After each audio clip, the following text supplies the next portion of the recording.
Kembali lagi Bapa, kami tak henti-hentinya mengucap syukur dan berterima kasih kepadamu Tuhan atas penyertaan-Mu hari lepas hari dalam kehidupan kami, yang mana kami hidup di dalam dunia ini Tuhan. Tuhan Yesus, terima kasih banyak Bapa. Kehidupan kami Engkau selalu jaga, membawa kami ke dalam tempat yang baik, yang sesuai dengan keinginan-Mu Tuhan. Kami ini semua Tuhan hanya tanah liat yang Engkau ciptakan. Untuk itu Tuhan, ubahlah tanah liat ini Tuhan, sesuai dengan kehendak-Mu. Biarlah kami berkenan di hadapan-Mu Tuhan. Bapa, terima kasih banyak Bapa, kami dari malam hingga pagi hari Tuhan, Engkau menjaga kami, dan hari pagi Engkau telah membangunkan kami dengan tubuh yang sehat, dan kami beroleh bangun, dan kami memuji dan memuliakan nama-Mu, dan kami boleh bekerja, hingga kami ada yang sudah pulang berkumpul bersama dengan keluarga kami, dan adapun anak-anak yang di malam hari ini belum pulang, masih bekerja untuk kehidupan keluarganya, untuk masa depan kami sebagai anak-anak-Mu di dalam dunia ini Tuhan. Bapa, berkati kami Tuhan, kehidupan kami sebagai suami, istri, anak-anak, orang tua. Kau memberkati kami Tuhan, dan kami selalu takut akan Engkau, dan taat di dalam firman-Mu Tuhan. Bapa, hamba-Mu memohon, berkatilah anak-anak-Mu yang di malam hari ini, sampai saat ini, masih terbaring lemah di rumah sakit, masih mengharapkan obat, botol infus. Tuhan, Engkau sembuhkan Tuhan. Kami percaya Tuhan, dengan kuasa bilur-bilur-Mu, kuasa Roh Kudus-Mu, anak-anak-Mu yang terbaring lemah hari ini, mereka boleh pulang ke rumahnya masing-masing, dan mereka telah disembuhkan oleh Engkau Tuhan. Karena Engkaulah tabib dari segala tabib, Engkaulah dokter dari segala dokter, Engkaulah Tuhan dan Juru Selamat kami. Bapa, berkati anak-anak-Mu yang hingga saat ini belum mencicipi makanan Tuhan, kenyangkan mereka dengan cara-Mu Tuhan, berkati mereka, utuslah anak-anak-Mu yang takut akan Engkau, dan kami yakin dan percaya mereka akan dijamah dengan jamuan kasih. Terima kasih banyak Bapa. Berkati juga anak-anak-Mu yang mana mereka mengalami mujizat, penyembuhan, yang mana mereka dibantu oleh teman-teman kami Tuhan yang begitu baik. Kau berkati juga Pak Susanto, yang mana beliau sangat melihat anak-anak Tuhan.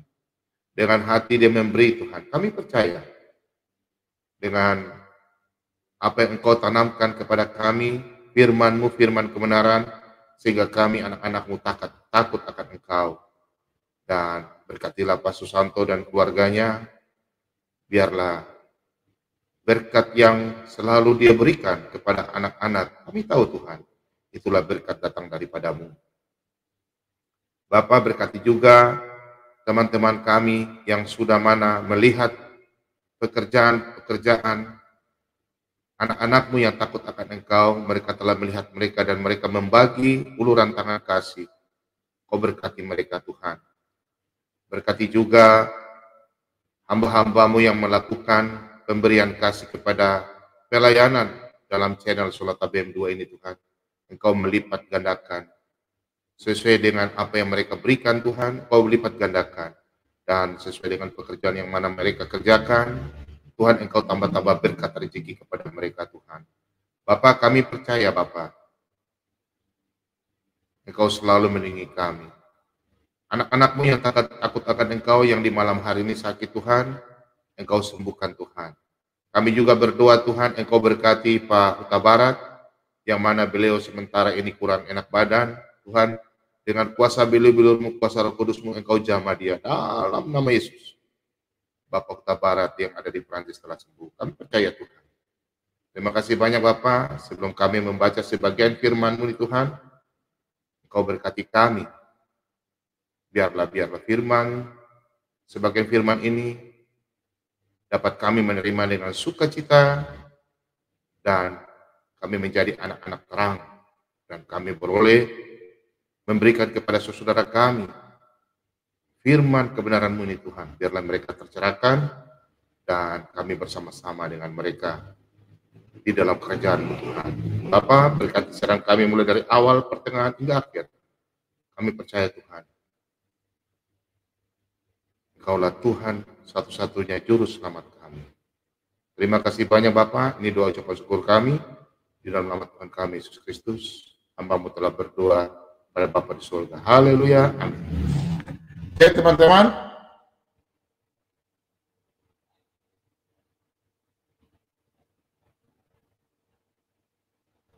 Malam ini kami akan membahas. Tolong ya teman-teman, jangan bel-bel dulu ya di studio ya. Kalau kita lagi berdoa, jangan bel ya. Untuk Pak Bombong ada padam suaranya. Mengganggu ya. Aduh, anak-anak Tuhan ini. Nanti WA saja ya, jangan bel-bel ya. Haleluya. Oke. Malam ini Pak Bombong minta maaf kalau Pak Bombong lupa salam-salam buat teman-teman semua yang sudah membantu dalam pelayanan. Pak Bombong. Ya. Oh, haleluya. Shalom, Ibu dari Swedia. Ibu Budi nih. Ya, saya nggak usah tahu ya siapa Ibu Budi ya. Ibu Budi itu selalu yang biasanya rame di channel kami. Dan Ibu nih orang mantap. Ibu diberkati Tuhan Yesus selalu, haleluya. Ibu udah ceritakan ya masalah orang-orang Kristen di Swedia, cara ibadahnya, bagaimana. Wih, mantap memang. Orang yang sangat takut Tuhan, memang sangat luar biasa. Ya, apalagi yang bel-bel ini. Tolong ya, jangan kalau Pak Bombong lagi berdoa, kalau udah begini bel-bel nggak apa-apa. Tapi kalau lagi berdoa jangan dong. Jangan berdoa aja. Anak-anak Tuhan. Oke, makasih banyak yang baru bergabung di siarannya Pak Bombong. Oke, malam ini kita mulai baca dari Pak Bombong akan menjelaskan mulai dari sunat perjanjian baru dengan bagaimana dengan satu orang Kristen tidak perlu sunat. Sunat menyunat.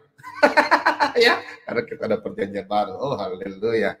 Yesus dahsyat. Oke, kita buka mulai dari Yeremia 31 sampai 34 ya. Yeremia 31 pasal 31 ayat 31 sampai 34. Oke. Pak Bombong membaca judul perikopnya. Ya.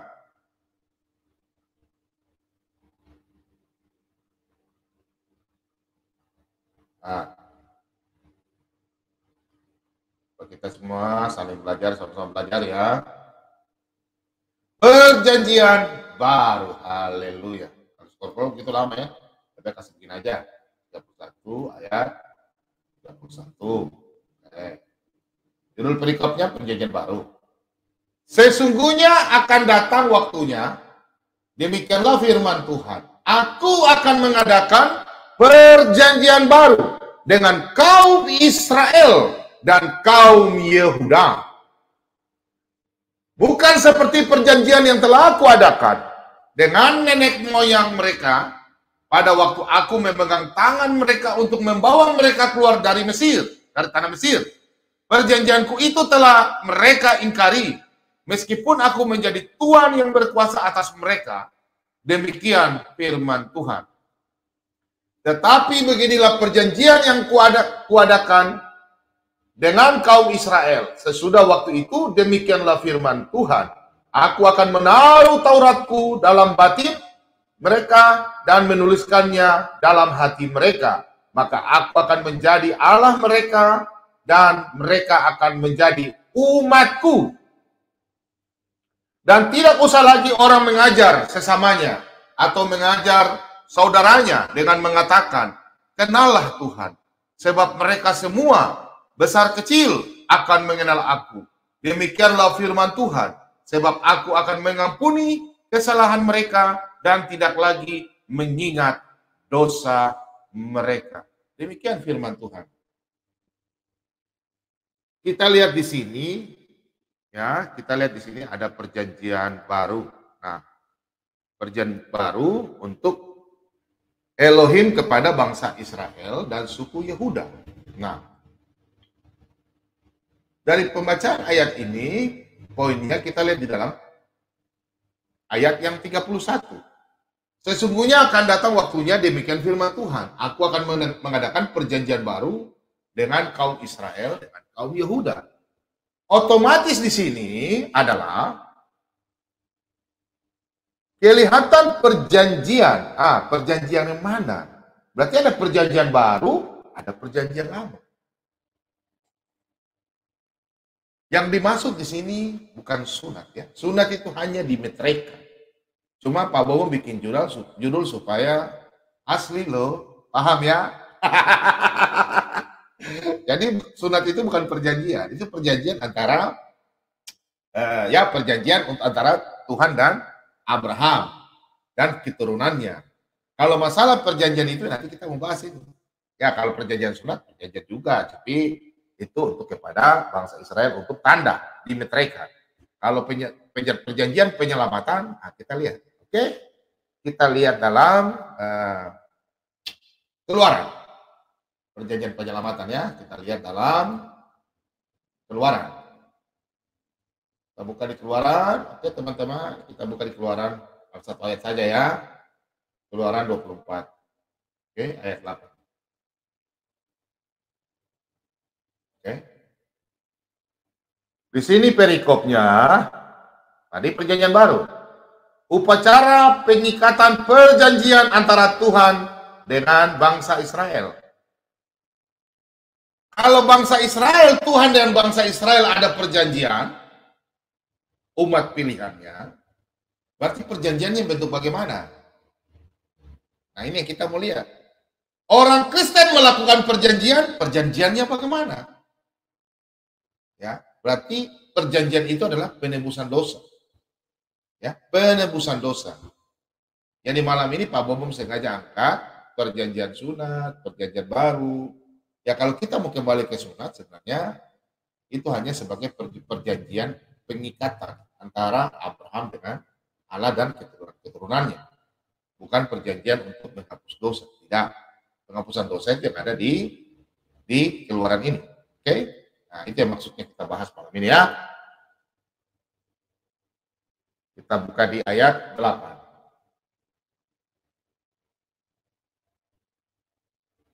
Kemudian Musa mengambil darah itu dan menyiramkannya pada bangsa itu, serta berkata, inilah darah perjanjian yang diadakan Tuhan dengan kamu berdasarkan segala firman ini. Nah, anak-anak Tuhan, perjanjian dengan cara apa? Darah domba. Yang domba yang tidak bercacat, domba yang gemuk, domba yang bagus, bersih, ya. Tuh.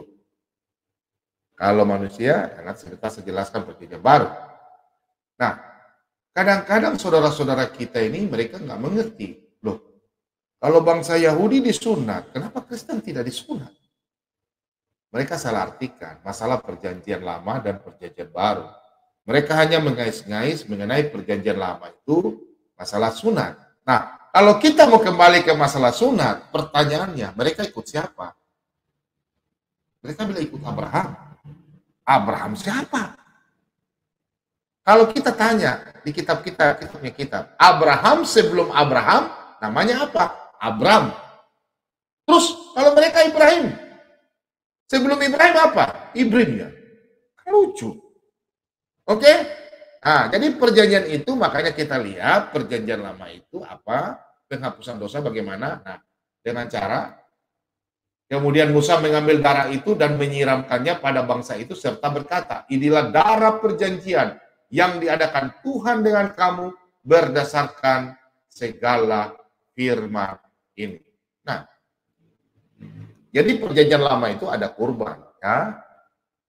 Itulah. Nanti baca lagi di Bilangan 8 ayat 7. Ya, ada baptisan. Ya, dimeteraikan. Oke, tapi kita tidak lari ke situ. Kita bahas hari ini, kita mau bahas yang biasanya mereka menuduh kita bahwa kenapa Kristen sunat. Ya, coba kita lihat ayat sunat ya.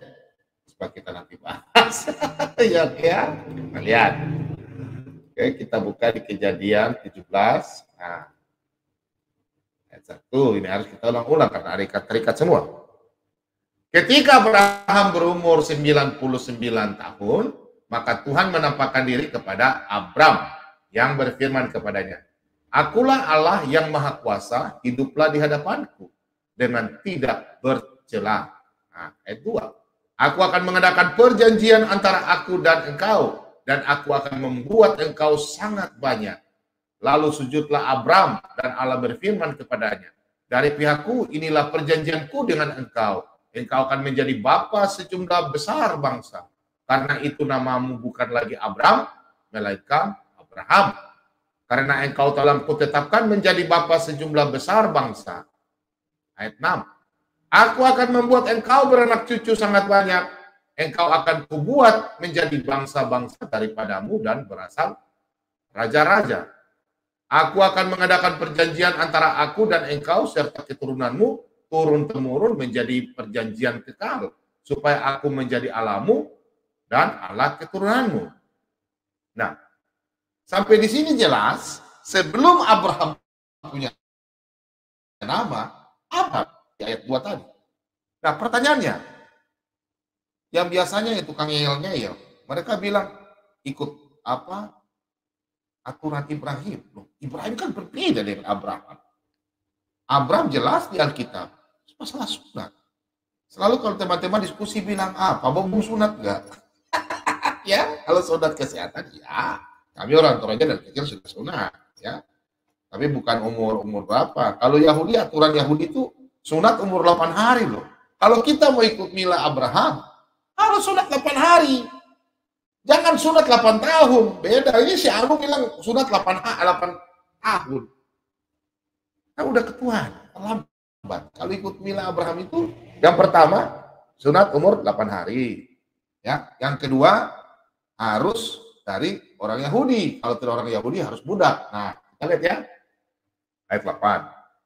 Kepadamu dan kepada keturunanmu akan kuberikan negeri ini, dan kau diami sebagai orang-orang asing, yakni seluruh tanah Kanaan akan kuberikan menjadi milikmu untuk selama-lamanya, dan aku akan menjadi Allah mereka. Ayat 9, lagi firman Allah kepada Abraham, dari pihakmu engkau harus memegang perjanjianku, engkau dan keturunanmu turun-temurun.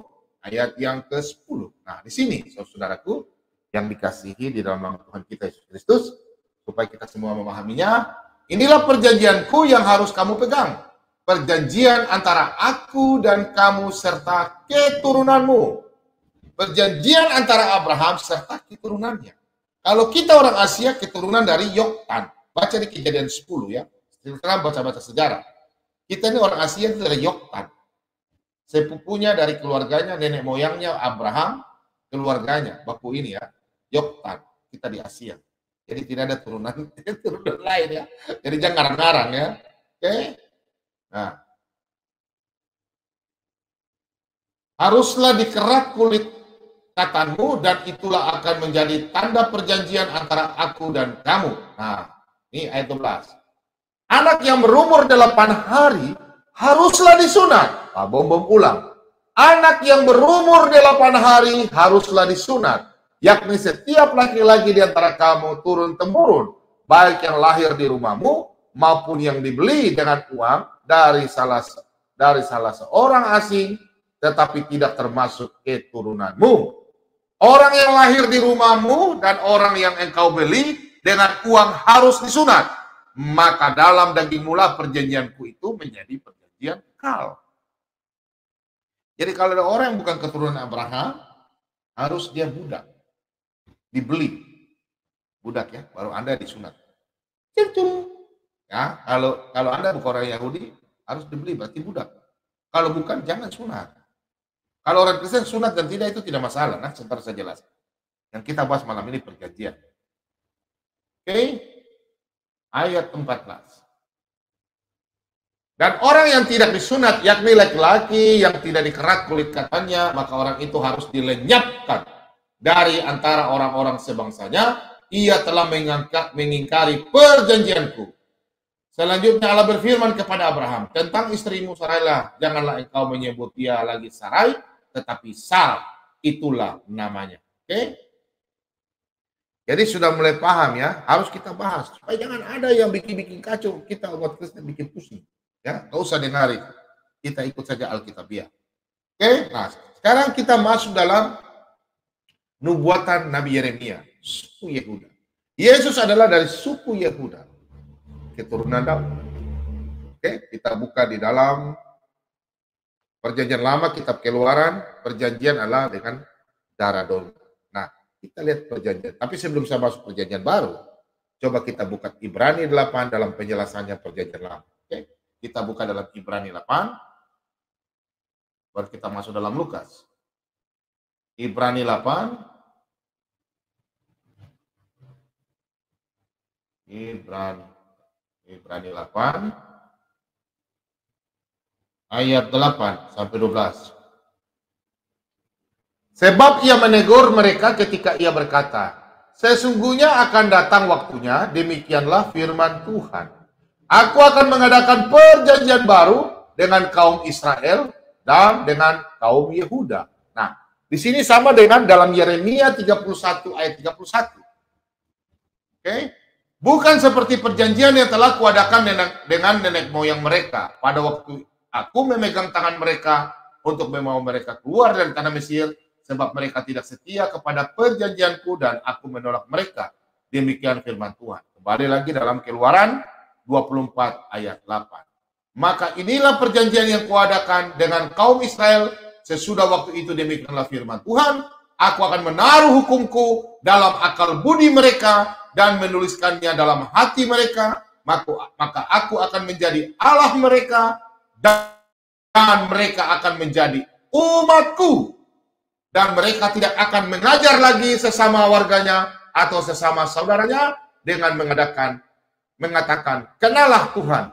Sebab mereka semua besar kecil akan mengenal aku. Siapa aku? Yesus Kristus, Elohim. Sebab aku akan menaruh belas kasihan terhadap kesalahan mereka dan tidak lagi mengingat dosa-dosa mereka. Oh, haleluya. Yesus dahsyat. Memang kalau kita sudah di penebusan, tidak akan lagi ya ada penghakiman kalau kita sesuai hidup dengan firman Tuhan. Jangan sudah ditebus melakukan dosa atau dosa. Nanti kalau Anda tidak bertobat, Tuhan tegur. Kau tegur dan wajar. Pang! Ya, habis apa hajar, kalau tidak bertobat terpaksa mati langsung cukup. Oke?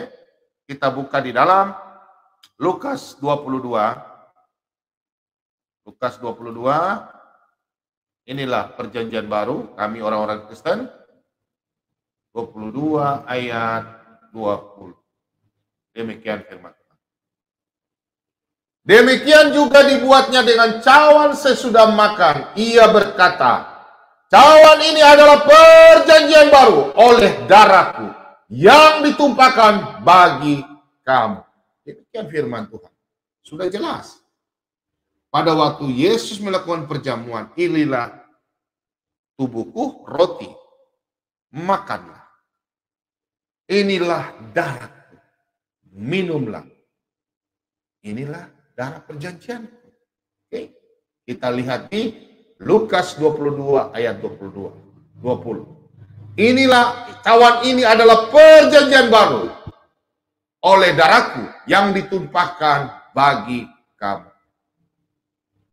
Ya, coba kita lihat di dalam Matius 26 ayat 26 sampai 28. Nanti Pak Bowo menjelaskan. Di dalam Matius 26 ayat 26 sampai 28. Penetapan perjamuan malam. Dan ketika mereka sedang makan, Yesus mengambil roti, mengucapkan berkat, memecah-mecahkannya, lalu memberikannya kepada murid-muridnya dan berkata, ambillah, makanlah, inilah tubuhku. Sesudah itu ia mengambil cawan, mengucap syukur, lalu memberikannya kepada mereka dan berkata, minumlah kamu semua dari cawan ini. Sebab inilah darahku, darah perjanjian yang ditumpahkan bagi banyak orang untuk pengampunan dosa. Jadi kita Kristen, kalau sunat itu hanya tidak perlu untuk kita orang Kristen. Kalau mau sunat ya kesehatan ya. Tapi kalau perjanjian baru dimeteraikan itu apa? Nah, nanti sebentar kita bahas. Kalau orang Yahudi dimeteraikan dengan cara sunat. Kalau kita orang Kristen dimeteraikan dengan cara apa? Sebentar kita lihat. Ya. Kalau penebusan dosa, orang Yahudi penebusan dosa itu dengan cara Musa melakukan tadi di dalam Keluaran 24 ayat 8. Ya. Kemudian dalam bilangan 8 ayat 7. Nah, kita lihat coba di perjamuan. Inilah darah penebusan. Sehingga pada waktu kita umat berdosa ya, orang Kristen yang percaya pada waktu disalib, Yesus katakan apa? Sudah selesai. Berarti sudah beres semua. Sampai di ujung kubur besok, Anda diselamatkan. Yang penting ingat, lakukan firman Tuhan. Kalau Anda melakukan dosa, ya, yang Anda lakukan dosa, minta pertobatan, Anda diselamatkan. Tapi kalau Anda melakukan dosa, tidak perlu pertobatan. Jalan pertama, kau kukasihi, kau kutegur, dan kau kuhajar. Itu dulu. Belum bertobat lagi, sudah. Payos con Dios, madaling, sudah, selamat jalan. Langsung, oke, tidak diselamatkan. Ya, jadi harus ada pertobatan. Nah, kita lihat di dalam Matius 26 ayat 28. Inilah darah perjanjianku, makanya kita orang Kristen diselamatkan dalam perjanjian baru. Dengan apa? Dengan darah Kristus, bukan sunat. Ya, bukan sunat. Kami sunat itu tidak perlu sunat, ya. Orang Kristen tidak perlu sunat. Kalau ada pun yang mau sunat, ya itu adalah untuk kebersihan.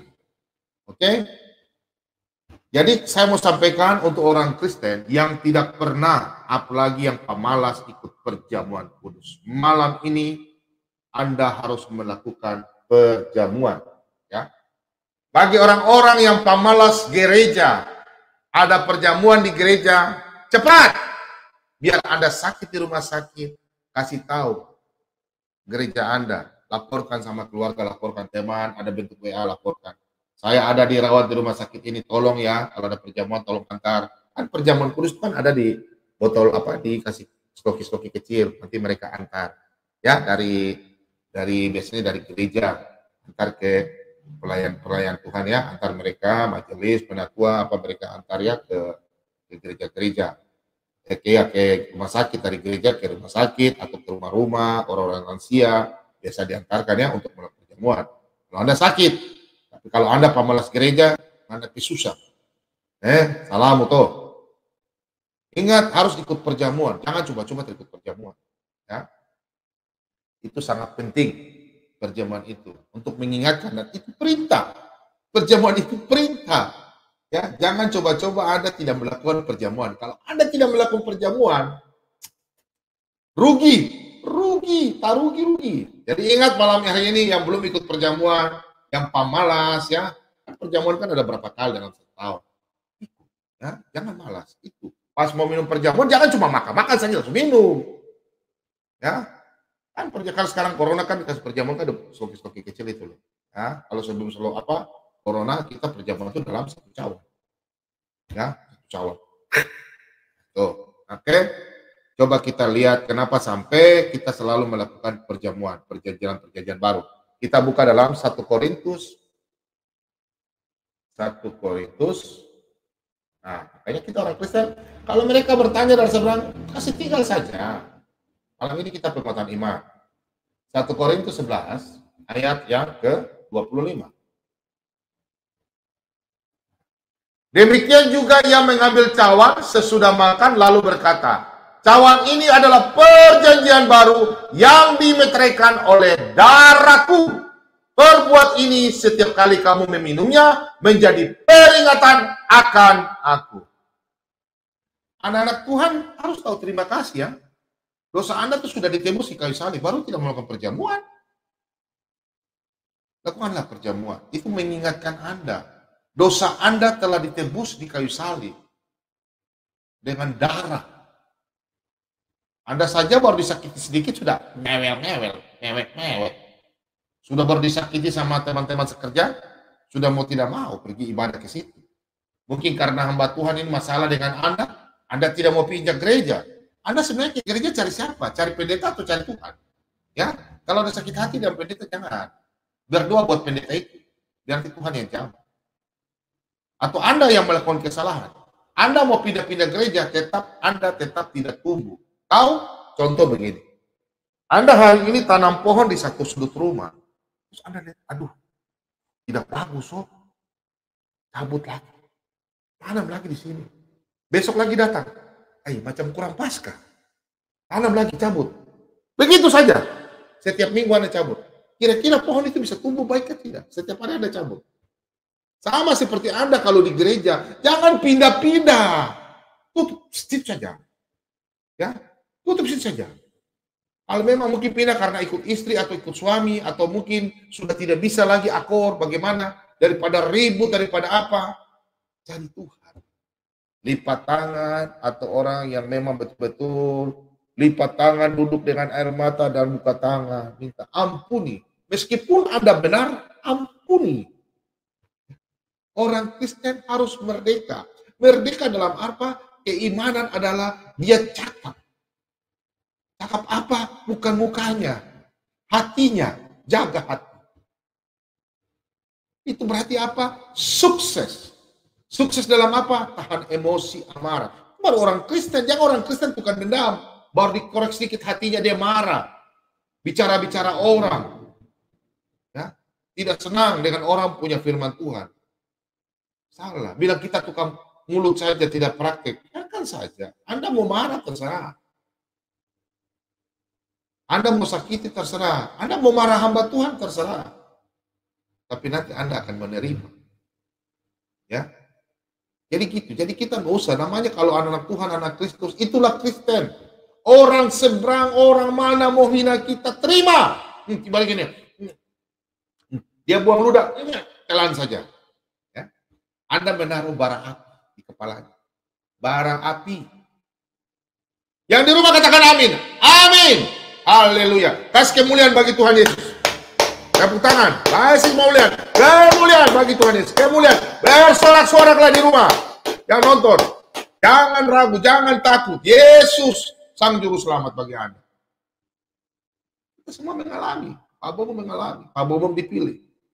Jadi kalau kita jadi anak Tuhan, semakin pikul salib semakin berat. Banyak tuduhan-tuduhan. Biarkan saja.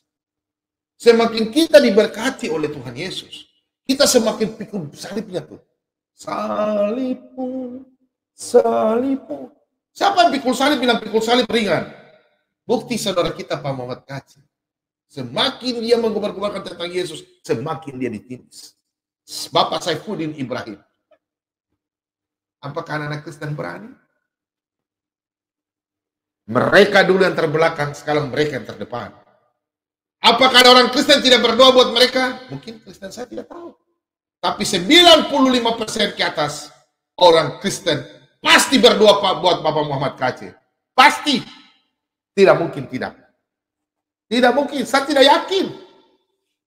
Kalau orang Kristen tidak berdoa buat Mama Kacil, yang tahu. Kalau yang tidak tahu, saya tidak tahu. Kalau yang tahu, pasti dia berdoa. Bapak, berkati Pak Muhammad Kacil, keluarganya, kasih dia kekuatan umur. Pasti orang Kristen. Karena itulah ajaran Kristus. Meskipun orang sakiti kita, kita berdoa buat dia. Mungkin saya bermasalah dengan cicak killer, atau saya bermasalah dengan Pak Lobo. Kemarin kan sempat kita salah paham, tapi tetap kita berdoa. Dan saya mohon juga teman-teman yang bagus salah paham dalam grup, salinglah mengampuni. Pak Bom sudah dari awal sampaikan Pak Bom minta maaf. Pak Bom tidak mau dari ribut sama Kristen. Ya, iblis tertawa. Ha ha ha ha. Ya. Kalau orang Kristen beribut-ribut, iblis dia senang. Iblis dia senang. Tentu iblis itu dia. Anak Kristen begini. Sampai tadi sore saya ada masuk di channelnya dia. Karena apa? Saya hanya masuk cuma salam-salam. Karena mereka, teman kita dari Kristen, aku begini ya sama mereka ya. Baru mereka bahas apa? Mengenai Roh Kudus. Bentar kita akan bahas. Dia bertanya, 1 Korintus 14 ayat 2. Saya bilang Anda masuk di channel saya. Kalau di situ kan ngapain semua jelaskan. Di situ kan acaranya lain, imannya berbeda. Kalau mereka boleh bertanya, sini, masuk di sini. Channel Kristen ya, kita jelaskan. Oke. Nah, anak-anak Kristen yang melakukan perjanjian baru harus melakukan perjamuan kudus. Jangan coba-coba Anda tidak melakukan perjamuan kudus. Anda diperintahkan, ingatlah akan aku. Semua. Ya. Oke, kita lanjut dalam 2 Korintus. Lanjut ya. 2 Korintus 3. Ayat 6. Nah, ialah membuat kami juga sanggup menjadi pelayan-pelayan dari suatu perjanjian baru yang tidak terdiri dari hukum yang tertulis tetapi dari roh, sebab hukum yang tertulis mematikan tetapi roh menghidupkan. Kalau kita sudah melakukan perjamuan, mulut, lidah mengaku Yesus adalah Tuhan, Anda otomatis sudah dimeteraikan. Otomatis. Tadi mereka di seberang, mereka bilang mereka ada punya roh. Ya memang roh. Tapi Roh Kudus nyanda ada. Orang Manado bilang nyanda ada. Padia, nyanda ada. Pasti nggak jauh pada bicara. Ya kalau perlu pada gini adoh. Siapa kok dia? Nyanda ada di Roh Kudus. Betul tidak ada. Tak itu Roh Kudus nah. Roh senga-senga lah. Pak Ading itu ada roh senga-senga, roh bom apa tuh? Orang-orang yang bilang ya. Oke. Jadi kalau anak Kristen melakukanlah perjamuan. Ya, pada waktu Anda mungkin ada sakit, ya, perjamuan, minum. Anda yang sakit percaya berdoa dalam nama Yesus. Saya makan roti dan minum anggur ini sebagai mengingatkan akan Engkau Tuhan. Dan segala penyakit dalam tubuh saya Engkau sembuhkan dengan bilur-bilurmu dalam nama Tuhan Yesus. Sembuh. Pasti sembuh. Teman saya, Ibu Olive, orang Manado. Dia waktu itu sakit ya di rumah sakit Angkatan Laut. Kami dari gereja antar dia perjamuan, minuman. Besoknya dia keluar. Ingat, iman yang menyembuhkan Anda. Ya. Malam Ibu Olive, teman saya. Sahabat. Haleluya. Nah, jadi anak Tuhan jangan tidak mau ikut perjamuan. Yang sakit pun, dari gereja harus aktif. Kalau ada yang sakit, lagi sana perjamuan. Oke, Roh Kudus ada dalam anak-anak Kristen. Jadi karena mereka di seberang tidak memahami. Tadi mereka membahas di seberang mengenai Roh Kudus. Terus bahasa roh. Ya biarin aja. Mereka kan nggak paham. Jadi kalau kita orang Kristen nggak paham, jangan coba-coba kita jelaskan. Nanti dikerjain, diketawain. Sehingga timbul emosi. Terus kita mau marah mereka untuk apa? Apakah untungnya? Kan Tuhan Yesus mengatakan, kasihin. Kasihi mereka, karena mereka tidak paham, jadi kita kasihi. Ya kalau guyun-guyun tertawa wajar lah, karena dia kan bikin lucu-lucu kan, dia putar ke sana kayak macam apa, Pak Lidara Rewawa bilang seperti sapi uber-uber tekornya buntut, putar terus kayak helikopter, balik-balik bambu ya. Nah itu dia, karena mereka nggak ngerti. Pertanyaannya sebentar nanti di Korintus 14 ayat 2, dia nggak mengerti, dia nggak baca sampai 4. Ya, oke. Kita lihat di mana itu Roh Kudus ada dalam orang anak Kristen. Saya ingatkan kembali, kita buka dalam Efesus 1. Nah, setelah kita dimeteraikan dalam perjanjian baru, nah, kita lihat ya. Nah, sebelumnya saya kasih lihat dulu. Roh Kudus itu apa? Mereka kadang tidak memahami Roh Kudus. Di dalam Yohanes 20 ayat 22, Yesus mengembusi. Setelah Yesus menaik ke surga, malamnya, ya besoknya, tapi malamnya Yesus mengembusi Roh Kudus. Dan Yesus berkata dalam Yohanes 14 dan Yohanes 16, aku akan pergi dan Roh Kudus yang akan menemani kita, anak-anak yang percaya. Dan Roh Kudus itu ada dalam diri kita. Berbeda ya, roh manusia dengan Roh Kudus berbeda. Ingat saudaraku, orang Kristen sudah paham. Kita lihat, pada waktu kita lidah dan mulut mengakui saudara Tuhan, disitulah kita dimeteraikan. Ya, kita buka Efesus 1 ayat 13. Efesus 1 ayat 13. Di dalam Dia kamu juga, karena kamu telah mendengar firman kebenaran, yaitu Injil keselamatanmu, di dalam Dia kamu juga, ketika kamu percaya, dimeteraikan dengan Roh Kudus yang dijanjikannya itu. Oh, haleluya. Yesus dahsyat. Terus kan, kita mau bilang anak-anak Kristen yang kita bahas tiap hari, kita baca firman Tuhan, ada saja orang bilang kita bahas dongeng-dongeng. Yang bicara lagi bukan orang seberang, yang bicaranya anak Tuhan loh. Dia bilang kami melakukan dongeng-dongeng. Tidak usah dengar dia, luar biasa. Apakah dia akan dikekang lidahnya? Pasti. Karena dia sudah menghina firman. Dia lupa. Menghina firman Tuhan apa? Menghina roh kudus. Dia lupa dalam Markus 3 ayat 29. Dia bilang Pak Bobo pintar-pintar bicara ayat, pintar-pintar bicara ayat. Dia tidak mengerti, orang semua tidak punya hikmah. Ada seperti Pak Andi Simon, maaf ya, beliau itu ya memang, mas saya belum bisa mengatakan ya, tidak belum, tapi saya lihat sudah sekitar 80% saya percaya sama dia ya, 80%, belum sembuh. Saya melihatnya dipakai Tuhan. Kalau secara perlakuan, dia melakukan pembaptisan, dia melakukan kebenaran, melakukan yang baik, hal baik, karena dia melakukan mengasihi. Hikmat yang dia terima adalah hikmat penyembuhan. Tidak ada semua pendeta yang mau seperti dia, jangan. Nanti Tuhan yang memberikan, Tuhan yang memilih. Nah, nih aku kasih kamu ya nasi goreng, contoh. Nih nak, saya kasih kamu ayam goreng, nih kasih kamu bebek goreng, nih sate babi, umpamanya. Jadi masing-masing hamba Tuhan itu punya porsi beda-beda. Jangan hamba Tuhan yang dikasih hikmat untuk pengajaran, pergi protes-protes orang yang punya hikmat kesembuhan. Terus ada hamba Tuhan yang punya motivator, berbicaranya luar biasa di membangun anak-anak Kristen. Seperti Pendeta Gilbert Lumendong. Saya minta maaf, saya sebut saja hamba Tuhan, ngapain saya mau diam-diam? Dan saya juga senang sekali mendengarkan mereka. Itu senior kita. Kemudian kita mendengar seperti Ibu Heni, Ibu Debbie Bas. Mereka kan hamba Tuhan motivator. Mel Aktok. Ya? Untuk apa kita mau jelek-jelekan hamba Tuhan? Jangan. Hamba Tuhan itu harus kita dukung. Semua. Kalau ada hamba Tuhan saling menjelekkan, itu bukan pelayan Tuhan. Minta maaf ya. Masing-masing sudah ada porsi. Dia diberikan hikmat. Jalani saja.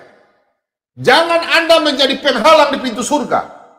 Kalau hamba Tuhan bertengkar, jemaatnya bagaimana? Menjelekkan hamba Tuhan, menjelekkan anak-anak Tuhan, menjelekkan orang-orang yang sudah dipakai oleh Tuhan. Anda mau jadi penghalang? Andalah iblis. Meskipun titel Anda seorang titel 2, 3, 4, 5. Jangan coba-coba melawan firman Tuhan. Anda mungkin ditabiskan dalam nama Bapa, Putra, dan Roh Kudus. Tapi kalau Anda menghina atau menghambat pekerjaan anak-anak Tuhan, Anda salah satu iblis mati. Kalau Anda tak terima, Anda masuk, kita diskusi. Ya. Kita bongkar dari Kejadian sampai Wahyu. Jadi jangan coba anak-anak Tuhan kalau sudah dipakai untuk melakukan pelayanan. Jangan Anda menghambat. Anda menghambat berarti Anda memelai pintu surga itu. Anda jadi penghalang. Kalau orang-orang di Papua sini bilang, hajar apa dia? Maksudnya dalam bahasa. Tabrak terus kalau umpamanya ada orang mabuk pele di jalan. Dia mau pele, baru pegang parang begini. Kita jangan stop kita mati dipotong. Lebih baik kita menuju. Kasih kaki dia, baru rem kaget. Pas, kaget tuh. Jangan kau tabrak, nanti kau kena masalah, pasal lagi. Kasih kaget dia. Kemudian Anda naik motor. Apakah Anda mau menuju situ? Kalau Anda orang penakut, putar balik itu motor. Jangan Anda coba-coba. Lebih baik kita menjadi orang penakut daripada orang pemberani. Ya, saya pesan buat orang-orang. Kalau Anda melihat ada kejadian yang sangat luar biasa, mungkin penembakan, pembunuhan, atau mungkin masalah orang bakal lain, jangan Anda ke sana lihat. Ada apa ya? Jangan. Anda harus tompa dalam nama segala kuasa kegelapan roh jahat sampai tolak. Jangan ke sana, angkat tangan saja berdoa. Dalam nama Yesus segala kuasa kegelapan saya tolak. Dalam nama Yesus. Habis itu Anda cari orang keamanan. Karena pemerintah adalah wakil Tuhan. Jangan Anda ke sana bilang, ada apa? Oh saudara, bantu pukul dia. Jangan. Berkatilah orang Ya, pesan saya. Itu pula juga kalau anak-anak Tuhan mau pergi menyampaikan firman Tuhan. Kan Tuhan sudah sampaikan. Ceritakanlah kemuliaan Tuhan. Bersukacitalah, bersukacitalah. Bersukacita itu bukan ada saja bersuka-suka cita, tapi bersukacita dalam karunia Tuhan, apa yang Tuhan berikan kepada Anda. Mungkin Anda pada waktu dulu tidak tahu bicara firman, tiba-tiba sekarang Anda sudah macam punya rindu bicara firman Tuhan. Bicara dimanapun Anda, daripada Anda Carlota kiri kanan, itu orang DP laki. Aduh, DP laki baru beli itu lagi. Aduh, DP laki ini, DP bini begini. Tidak usah baca cerita. Lebih Anda ke rumahnya orang, Carlota, kemarin minggu pendeta ikut apa? Masalah apa? Kira-kira kalau berbuat begini, firman Tuhan, kira-kira salah kan tidak begini? Bicara tentang Tuhan, di mana 2-3 orang berbicara tentang firman Tuhan, di situ Tuhan hadir. Mau cari ayat lagi, cari Injil Matius, baca Jo. Mau bocoran lagi, setiap hari Pak Bomong khotbah, aku lupa-lupa. Makanya catat kalau Pak Bomong khotbah. Jadi orang-orang Kristen itu jangan mencari segala sesuatu yang jahat. Kalau ada lihat kejadian, tumpang tangan. Jangan tidak tumpang tangan, justru mukul. Jangan. Atau sok-sok jagoan. Jangan. Lebih baik kita jadi orang mengalah. Orang yang memberkati, kita berkati orang. Tumpang tangan. Bila perlu kalau penaku, darah Yesus, dalam nama Yesus, lari jongana. Daripada apa-apa. Memang Tuhan jaga kita. Lebih baik kita jadi orang pengecut. Kadang orang lihat masalah besar, apalagi kadang anak-anak Tuhan, bentang-bentang sudah, Tuhan, itu namanya orang bodoh. Umpamanya mungkin di sebelah depan itu ada orang taruh apa ya, ada dalam Yesaya di dalam Yesaya 22 kayak 21, 26. Jadi biasanya kita itu melihat apa, ada tahu itu bahaya, mau taruh terus, jangan. Contoh di situ orang sudah bilang jangan, di situ ada tanah longsor. Tabrak terus, tetap longsor. Mati kan, mati bodoh-bodoh. Jangan ya, lebih jadi orang pengecut saja daripada Anda jadi orang pemberani yang tidak-tidak, jangan ya. Jangan coba-coba dengan ada Tuhan yang mengatakan aku melindungi kau, tapi tidak ada Tuhan juga yang mengatakan bahwa Anda juga harus berhati-hati, berjaga-jaga dalam arti berjaga-jaga. Jangan menguji Tuhan ya. Nah, kita melihat masalah sunat, banyak kadang mereka berkatakan bahwa perjanjian, kalau kita punya Tuhan memang dari Israel, harus sunat. Nah, mereka menjelaskan. Jadi di dalam masalah sunat, di dalam 1 Korintus 7, ayat 19. 1 Korintus 7, ayat 19. Sebab bersunat atau tidak bersunat, tidak penting. Ya, silakan, Pak Bomo terus ini. Sudah mau ini selesai malam ini, Pak Bomo cepat-cepat aja ya, malam ini khotbah. Karena Pak Bobo mungkin kecapean ya. Sebab bersunat atau tidak bersunat tidak penting, yang penting ialah mentaati hukum Allah. Maaf, kurang tidur mungkin. Jadi firman Tuhan memang Pak Bobo, kenapa? Karena Pak Bobo sudah janji sama Tuhan. Kalau Pak Bobo buka channel YouTube, Pak Bobo akan memberitakan firman Tuhan. Selama Tuhan memberikan Pak Bomo kesehatan, Pak Bomo terus mengabarkan firman Tuhan. Bukan saja saudara-saudara yang tidak percaya Yesus, mereka marah atau mereka jengkel. Iblis justru pakai di dalam rumah. Justru banyak sesama kita yang justru tidak mendukung, justru marah, justru mau bilang, kamu kok bicara firman, jual firman di YouTube. Banyak ya. Tapi Pak Bomo tuh cupen tuh, karena Pak Bomo intinya berpatokan kepada 1 Korintus 15 ayat 58 dan Matius 10 ayat 42. Itu yang Pak Bomo harus lakukan. Baik atau tidak baik, di mana Pak Bomo menyampaikan, Pak Bomo terus menyampaikan firman Tuhan. Pak Bomo tidak peduli, manusia siapa, saya tidak peduli. Saya hanya takut Tuhan. Saya tidak takut manusia. Biar kau sekolah tinggi, sarjana, sekolah tinggi, masalah keimanan, kesetiaan, sampai mau 10 tingkat titelmu bertubi-tubi, saya tidak takut Anda. Yang saya takut, tete manis. Orang Ambon bilang, kita tete manis di atas. Ya? Saya tidak takut Anda. Saya harus lakukan. Bila perlu saudara-saudara mungkin hari ini undang saya untuk seminar penjelasan tentang Alkitab. Mulai dari pagi sampai sore, sore lanjut lagi sampai malam, malam sampai besok. Pak Bobom siap. Sampai Pak Bobom terbaring di situ, tidur pun di situ, Pak Bobom siap. Karena kita harus menyampaikan apa yang ada dalam diri kita, menyampaikan. Karena keselamatan datang cuma satu kali. Ingat saudara-saudara, keselamatan hanya datang satu kali, tidak dua kali. Jadi kalau Anda sudah mengikut Yesus, jangan coba-coba kasih tinggal. Berani kasih tinggal, Anda sudah bertobat, sudah Jo. Tuhan Yesus bilang apa? Dosamu telah diampuni. Pergilah, jangan berbuat dosa lagi. Demikian firman Tuhan. Tuhan Yesus memberkati kita semua.